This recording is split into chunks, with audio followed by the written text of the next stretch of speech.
네, 안녕하세요. 영어 잘하는 모델이 한국어 잘하는 모델로 만드는 레시피라는 주제로 발표할 예정입니다. 반갑습니다. 오늘 되게 생각보다 많은 분들이 와주셨는데, 네, 오늘은 조금 예전에 제 발표들 유튜브에 올라간 것들보다는 조금 더 짧고 가볍게 준비를 해봤고요. 만약에 좀 더 막 토크나이징 늘리는 거나 그런 이야기들에 관심이 있으시면은 유튜브에 예전 제 모드팝이나 모드폰에서 발표한 자료도 올라가 있으니까 그 좀 참고해 보셔도 괜찮을 것 같습니다. 네, 바로 시작을 해보겠습니다.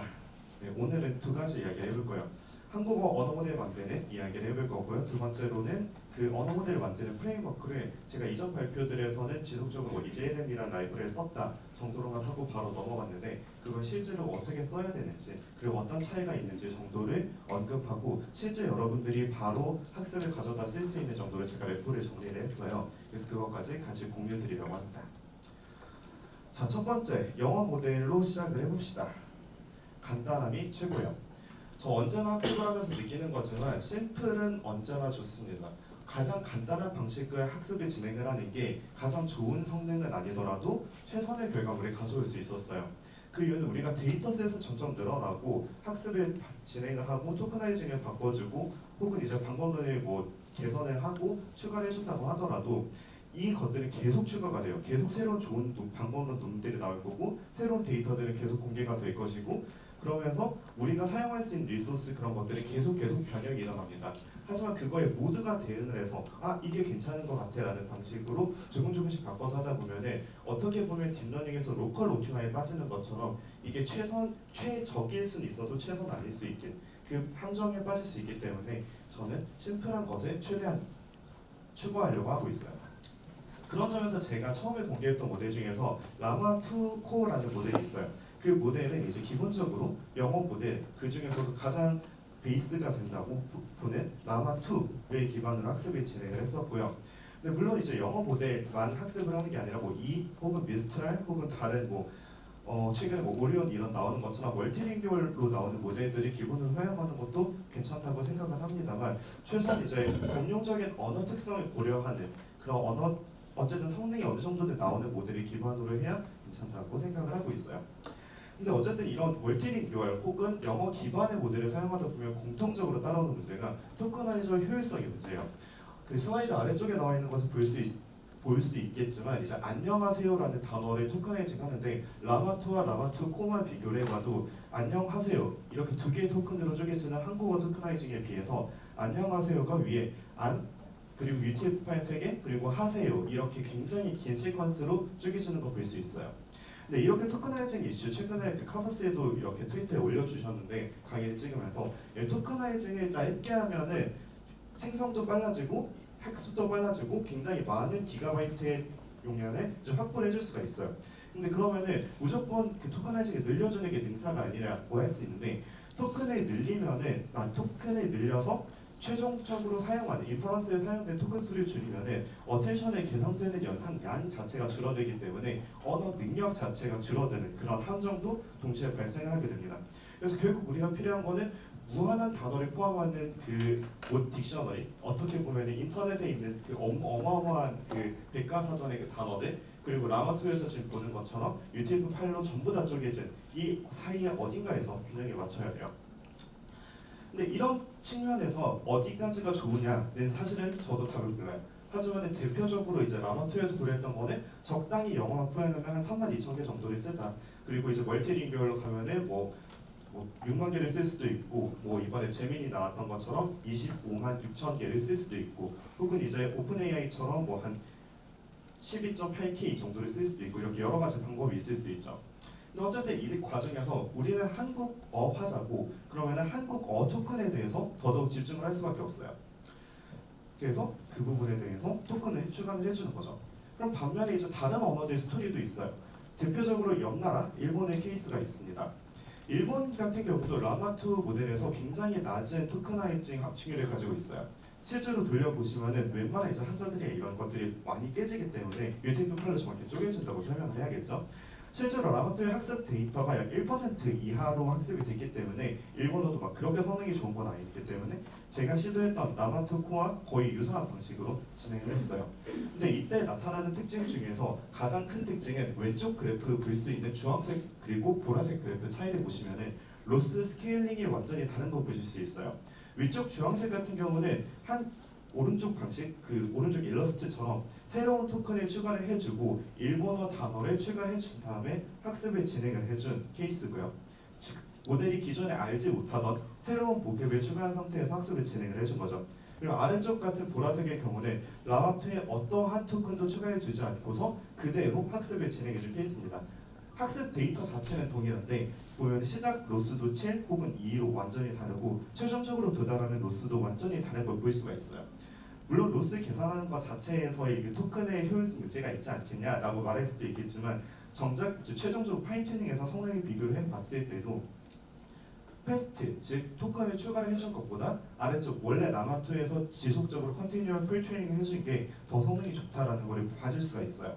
그러면은 이렇게 해줬을 때 무조건 그러면 토큰의 성능을 고려를 하면은 토큰을 추가 안 해주는 게 맞지 않겠냐라고 하지만은 실제 토큰 효율성에 비교해 보면은 거의 뭐 적은 경우는 5배, 뭐 정말 심할 경우에는 케이스 따라서 10배까지 차이가 나기 때문에 시퀀스 렉스가 4,000 토큰이라고 하면은 400 토큰과 4,000 토큰의 차이는 엄청 막대하기 때문에 이걸 다만 무시할 수는 없는 케이스인 거죠. 그래서 그런 부분 때문에 제가 바로 라마토 코 모델을 처음 시작을 했죠. 처음 시작할 때는 저도 별 생각이 없었어요. 아 데이터, 토큰 추가를 해주고 그냥 학습 돌려보면 되지 않을까? 나쁘지 않았습니다. 그저 학습만 해도 학습이 돼요. 그리고 한국어 생성도 잘 됩니다. 근데 이렇게 하면은 굉장히 크리티컬하게 나빠지는 것 중에 하나가 영어의 생성 성능이 심각하게 나빠져요.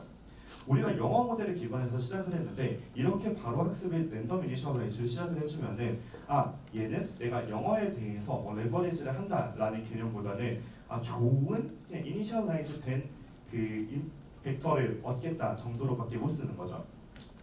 그래서 다음으로 시도를 했던 게 새로운 토크나이저를 넣어줬으면은 이제 언어 모델이 인베딩 그리고 LM에대에 대해서 해당 벡터를 모르고 있으니까 벡터 스페이스 안에 들어가도록 민 인베딩을 처리를 해주자라는 방식으로 해줘서 민 인베딩으로 이니셜라이즈 해줬어요. 그렇게 하고 학습을 또 진행을 해봤고요. 그리고 그 이후에도 민 인베딩 자체도 사실은 어떻게 보면은 안녕하세요 아까 전에 토큰이 쪼개졌을 때 하세요라는 이 세 글자를 단순히 평균에 쳐서 하세요라는 한 토큰으로 만들어졌다고 해서 해당 토큰이 정말로 우리가 머릿속에 인지하고 있는 그 하세요라는 단어와 동일한 벡터로 치환되진 않을 거란 말이에요. 그렇다면 걔를 좀 더 우리가 실제로 벡터라이징이 좀 더 잘 얼라인 되도록 추가적으로 학습을 해줘야겠죠. 그거를 이제 저는 웜업이라고 부르고 인베딩 레이어 그리고 LM 헤드 레이어만 두고 나머지 부분을 전부 다 얼리는 방식을 통해서 인베딩 웜업을 진행을 해줍니다. 아래쪽에 보시면 지금 초록색으로 나와 있는 그래프가 그 인베딩 웜업을 진행한 학습 그래프고요. 학습 데이터에 따라서 지금 보면은 마치 제대로 학습한 그 모델 마냥 로스도 거의 2점대로 쭉 내려가고 있고 그리고 이큐러시도 거의 넥스트 토큰 프리딕션 이큐러시거든요. 그것도 거의 0.5 이상으로 올라가는 걸 봐줄 수 있어요. 사실 이 그래프만 보면은 이런 생각을 할 수가 있어요. 그러면은 LM헤드랑 인베딩만 학습하면은 끝나는 거 아니야? 근데 생성이 안 좋아요. 이렇게 해주면 실제로 생성을 해줄 때 어떤 특징이 나타나면요. 토큰을 자기가 바꿉니다. 저는 지금 질문에서 공공성을 측정하기 위한 방법을 제시해 달라고 했는데 첫 생성을 하자마자 토큰을 지만대로 바꿔버려요. 공공성이 아니라 공중성이라는 말로 바꾸고 뒤에 생성들도 와자작 깨져버리는 걸 볼 수가 있어요. 즉 말을 그럴듯하게 할 수네요. 그런 그럴듯한 토큰들을 배치하는데 우리가 입력하는 것과 아웃풋을 생성해서 토큰 선택에서 약간 미스가 발생을 하면서 뭔가 이상하게 생성이 안 나옵니다. 퀄리티가 사람이 볼 때의 퀄리티가 별로 좋지가 않아요. 그러면 이거를 다만 인베딩 웜업 하는 거 쓸모없는 거 아니야? 아니에요. 그래도 쓸모는 있습니다. 인베딩 웜업 스타트를 해준 다음에 그 높은 성능에서 학습, 전체 풀 트레이닝을 시작을 해주면은 이제 로스 시작이 기존의 제로, 그러니까 완전히 랜덤 이니셜라이즈 시작을 했을 때는 거의 8 혹은 높으면은 뭐 10, 20까지 올라가는 그 로스 시작이 이미 2점대부터 시작을 하고요. 그리고 최종 성능도 당연히 오릅니다. 이 최종 성능이라는 게 로스만 포함하는 게 아니라 파인튜닝 혹은 5샷 이버게이션을 해줬을 때 그 모든 종류의 스코어에서 전부 다 성능이 올라요. 하지만 사실 이거는 앞에 그래프에서 봤겠지만 이미 한 20 밀리언 정도의 토큰의 학습을 진행을 해줬기 때문에 그 학습 가성비적 측면에서 그렇게 좋냐라고 하면은 사실 가성비적에서는 전 좋진 않다고 생각을 하고요. 미니베딩에서 시작을 한 것과 그리고 이제 미니베딩에서 바로 풀 파인 튜닝을 시작해 준 것, 그리고 이제 인베딩 웜업을 하고 나서 시작을 해준 것, 이 두 개의 사이에서 보면은 최종 성능을 어떻게든 끌어올리겠다라고 하면은 당연히 웜업을 해주는 게 좋은 선택이지만 일반적으로 그냥 추가를 해주겠다라고 하면은 미니베딩 수준으로 하는 거를 추천해 드리고 싶습니다. 시간이 좀 짧아가지고 제가 좀 달리고 있는데 아무튼 이렇게 라마트코 그리고 이코 그리고 솔라코처럼 한국어 데이터셋 위주로 학습을 하게 되면은 나타나는 특징 중에 하나가 한국어만 잘하게 된다는 특징이에요. 근데 이게 풀 튜닝이 아니면은 이제 생성 성능이 좀 이렇게 부족해지는 문제가 있어요. 근데 동시에 아래쪽 그래프를 보시면은 이제 파란색 그래프가 우리가 모델이 학습한 스텝이 지나갈수록 영어 데이터셋 MML 스코어가 점점점 낮아지는 걸 봐줄 수 있어요. 근데 이렇게 되면은 우리가 원래 그 카타스트로픽 포게팅이라고 부르는 현상이 있는데 그 완전히 까먹는 그 현상을 나타나고 그럼 얘 영어를 잃어버렸다라고 생각을 해줄 수 있지만 얘를 이제 간단한 영어 데이터셋 한 1000건 혹은 이제 뭐 5만 건 정도로만 학습, 알파카 같은 데이터셋으로만 추가 학습에 파이튜닝을 살짝만 해주면은 다시 MML 성능이 올라오는 걸 볼 수가 있어요. 그래서 이런 부분을 이제 학습을 하면서 이제 정말 카타스트로픽 포게팅이 정말 100% 있느냐 혹은 이제 그걸 영향을 최소화할 수 있느냐라는 방향으로 볼 수가 있고요. 그리고 저는 이제 그거를 좀 해소를 하면서 그러니까 그거죠. 결국 우리가 라마나 이코나 혹은 여러 가지 영어 기반 혹은 멀티링결 모델에서 그 학습을 시작한다는 거는 그 언어 모델 안에 있는 그 지식 그리고 NLU 능력 그 두 개를 동시에 레버리지를 해서 거기에 한국어를 추가로 얹어서 한국어 지식도 이해를 하고 한국어도 잘하는 모델을 만들자라는 게 목표인 거잖아요. 그렇다 보면 기존에 있는 걸 전부 다 까먹게 하거나 혹은 기존에 있는 NLU 지식 혹은 NLU 능력 혹은 지식을 포기해 가면서 새로운 한국어만 알게 하는 모델은 저희 목표가 아니란 말이죠. 그래서 제 추가적으로 하는 방법 중에 하나가 이건 물론 리서치의 영역에 들어가는 거지만 이제 미스테랄 모델 체크포인트를 기반으로 시작을 해서 도캡을 확장을 해주고 그 다음에 이제 모델 인베딩과 LM 헤드를 워밍업을 해준 다음에 해당 모델에 라마 프로라는 기법을 도입을 합니다. 이 라마 프로 논문을 보신 분도 있을 거고 못 보신 분들도 계실 텐데요. 굉장히 심플한 아이디어예요.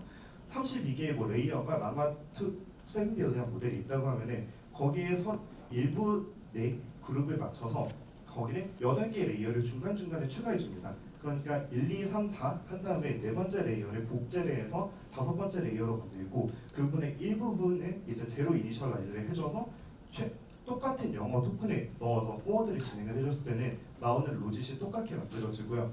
근데 만약에 추가된 학습을 하게 되면은 이제 그 부분에서만 학습을 해서 이제 새로운 지식만 넣어줄 수 있도록 해주는 거예요. 그래서 원래 페이퍼에서는 이제 커먼 CC로 학습된 이제 라마2 기반에서 빅코드라는 코드 데이터셋 중에서 파이썬을 사용을 해서 파이썬 코드 능력이 추가가 됐지만 영어도 여전히 잘하더라라는 좋은 희망적인 걸 보여줬는데요.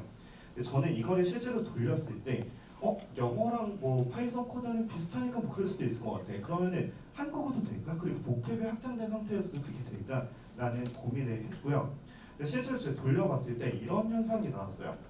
코어 미스트 라마 프로 9B라는 이름을 붙여줬을 때 아까와 같은 동일한 방법을 진행을 해줬지만 질문을 제가 던져봤어요. 이건 제가 인스트럭트 튜닝을 해준 게 아니라 단순하게 샵샵샵 인스트럭트 샵샵샵 앤서라는 포맷만 맞춰주고 베이스 LM으로 그냥 물어본 거거든요. 저 질문이 이제 디버 신더라는 그 굉장히 한국어 데이터셋에서는 관찰하기 어려운 그 극히 드문 케이스 하나를 챙겨와서 질문을 던졌을 때 그 답변이 기존의 리스트랄 안에 있던 지식에서 답변을 하는 것을 볼 수가 있었어요. 그리고 그 답변을 단순히 영어로 하는 게 아니라 한국어로 잘 답변을 해주는 것을 볼 수가 있었죠. 그래서 어떻게 보면 이렇게 나오는 생성된 케이스가 지식도 레버리지돼서 트랜스퍼가 되고 동시에 언어 능력도 같이 트랜스퍼가 될 수 있지 않을까 라는 어떻게 보면 그런 실마리를 잡은 모델이라고 설명을 드릴 수 있을 것 같아요. 자, 일단 조금 빨리 달려왔는데 벌써 15분이 지났어요. 네, 다음은 이제 EGLM 이야기를 드리겠습니다. 자, 이전 발표들에서 전에 TPO에서 EGLM이라는 걸로 학습을 했어요로 계속 말씀을 드려왔는데, 그럼 그 EGLM이 뭐냐? 저 GitHub 주소에 들어가 보면은 EGLM이라는 프레임워크를 바로 써볼 수가 있고요. 잭스와 플렉스 기반으로 거대 언어 모델을 학습하기 위한 프레임워크예요. 디스트리뷰티드 트레이닝을 하기 위해서 설정을 굉장히 쉽게 해주면은 학습을 바로 진행을 해줄 수가 있고요. 실제로 오픈라마라고 오픈라마 3 빌리언 학습을 위해서 사용된 그 프레임워크이기도 해요. 얘가 가장 좋은 점이 뭐냐면은 다른 프레임워크와는 다르게 GCS와 호환성이 굉장히 좋아요. 체크 포인트를 저장한다거나 불러온다거나 혹은 이제 데이터를 스트리밍해서 쓴다거나 하는 부분에서 매우 안정적이고, 제가 이 부분에서 터진 적이 한 번도 없었어요. 거의 한 달을 넘게 돌렸을 경우도 정상적으로 동작을 했기 때문에 이 부분은 굉장히 좋은 측면이 있고, 현재 공식적으로 올라가 있는 레포에서는 라마2 그리고 GPT-J 그리고 로버타 학습을 지원을 합니다. 근데 이 프로젝트 자체가 라마2가 나오기 전에 만들어졌던 프로젝트예요. 그래서 라마2에서는 이제 GQA가 들어왔잖아요. 브로커럴 어텐션이 들어왔는데 그 부분이 좀 지원되지 않는 한계점이 있습니다. 그리고 이제 데이터 부분인데요. 데이터도 굉장히 단순해요. JSON L 형식으로 텍스트 컬럼 만들고 아래쪽에 땡땡 해서 그 내부 내용 채우면은 이런 식으로 한 줄 한 줄 패러그래피 혹은 이제 도큐먼트가 되는 형식으로 구성을 해주시면은 학습을 바로 가져다 사용해 줄 수 있습니다. 그리고 이제 EGLM 특성이 이제 메가트론 LLM이나 다른 걸 쓰시면은 보통 그 토커나이저로 바이너라이즈를 해준 다음에 그 바이너리 민 파일에 업로드를 해두고 그거를 공통적으로 로드해서 쓰는 방식을 사용을 해요. 사실 어떻게 보면 학습에서는 그게 굉장히 효율은 좋기는 하죠. 왜냐하면은 토커나이징 오버헤드가 없어지기 때문에 그 속도가 굉장히 GPU에 최적화될 수 있지만, 실제로 우리가 개인적으로 학습을 진행을 할 때는 데이터가 터지는 문제도 있을 거고, 그리고 토커나이징을 할 때도 그렇게 테라바이트 되는 데이터를 토커나이징을 해서 업로드를 하려고 하면 그 토커나이징만 며칠은 걸리거든요. 정말 그 CPU 코어가 뭐 90개 되는 데에서 며칠을 써야 되기 때문에 현실적으로 좀 쓰기가 부담스러운 측면이 있어서 이렇게 온더플라이로 학습을 할 때 바로바로 GCS에서 사람이 읽을 수 있는 JSON L 파일을 로딩을 하면서 학습을 진행해 줄 수 있는 특성이 저는 개인적으로 굉장히 마음에 들었습니다. 그리고 여기서는 이제 그 두 가지 타입의 파티셔닝을 지원을 해줘요. 잭스의 파티션 스펙을 통해서 지원을 해주고요. 데이터 패러렐 그리고 풀 샤디드 데이터 패러렐 그리고 텐서 패러렐 이렇게 세 가지 종류를 지원을 해줍니다. 그리고 이 설정하는 것도 굉장히 단순해요. 오른쪽 클래스에서 볼 수 있는 것처럼 모델에 있는 부분 중에서 어떤 모델의 어떤 부분이 어떤 방식의 파티션으로 쪼개줄 거냐라는 식으로 지정만 해주면 되고요. 예를 들어서 뭐 인베딩 부분은 이제 모델 패러렐과 풀 샤디드 데이터 패러렐만 하겠다. 이 부분만 지원을 해주고, 그리고 막 쿼리 프로젝션이나 그리고 아웃풋 프로젝션처럼 반대 방향의 행렬 곱이 되는 경우는 당연히 그냥 거꾸로 적어주시기만 하면 됩니다. 그리고 이걸 이제 포워드해서 진행을 해줄 때는 잭스에서 파티션 스펙을 그냥 그대로 가져와서 어느 부분에 컨스트레인트만 해줄 거냐만 추가를 해주시면 되고, 이것도 어렵지 않게 넣어줄 수가 있습니다. 그래서 사실은 이제 오늘 이제 발표를 여기 와서 열심히 GitHub에 뚝딱뚝딱 하면서 리드미를 추가를 하고 이제 GitHub에 제가 올렸는데요. GitHub에 이제 제 범위에 슬래시 겟마 EGLM이라는 그 레포지토리를 하나 새로 파서 올렸어요. 여기 이제 들어가 보시면은 이제 젠마 이번 최근에 구글에서 젠마 2 빌리언 그리고 7 빌리언 모델 새로 나왔잖아요. 그것도 제가 학습을 진행을 하고 있는데 그 부분에서 이제 GQA도 당연히 들어가 있고요. 그리고 이번 허깅 페이스에 호환되는 플렉스 코드도 같이 올라와 있었어요. 그래서 그것과 1:1 대응돼서 컴퍼팅도 굉장히 쉽게 할 수 있도록 하는 코드도 추가를 해뒀고요. 그래서 그 코드를 통해서 현재 젠마콜의 학습을 진행을 하고 있습니다. 실제로 이제 여러분이 만약에 이 GitHub에 들어가서 그 젠마 EGLM이라는 그 프레임워크를 사용을 해서 학습을 진행을 한다라고 하시면 어떻게 진행해야 되는지 간단히 짚고 살지 마지막으로 이야기를 하려고 합니다. 자, 첫 번째는 이제 플렉스 웨이트예요. 사실 이 플렉스 웨이트 최근에 허깅 페이스가 그 파이토치, 텐서플로우 그리고 플렉스 이 세 개를 모두 지원을 하고 있어요. 그렇기 때문에 여러분이 파이토치로 그 돼 있는 체크 포인트를 로드를 한다고 해도 그냥 세이브 프리트레인드 그리고 그 방식을 이제 플렉스로 저장만 해도 바로 가져다가 쓰실 수가 있어요. 그래서 이렇게 플렉스로 만약에 구현이 되어 있는 구현체까지 있다라고 하면 더더욱 좋고요. 이렇게 해서 하나의 단일 파일로 만들어준 다음에 두 번째는 이제 플렉스 웨이즈의 GCS 혹은 이제 스토리지, NFS 같은 곳에 업로드를 해주고요. 이 상태에서 이제 GCS의 학습 파일 JSON L 파일 단일 파일로 만들어서 업로드를 해주면 됩니다. 근데 이렇게 하실 때 GCS 같은 경우는 CRC 보드리 PIP를 설치를 해주시면 업로드 속도가 그리고 다운로드 속도가 굉장히 빨라지기 때문에 이거를 꼭 설치를 해주시고 나서 위에 GSUtil 카피 명령어로 여러분의 데이터를 GCS 그 버켓에다가 올려주시면 됩니다. 제가 그 GitHub 레포에 이 트랙 파일이나 이런 것도 다 같이 다 올려놨고요.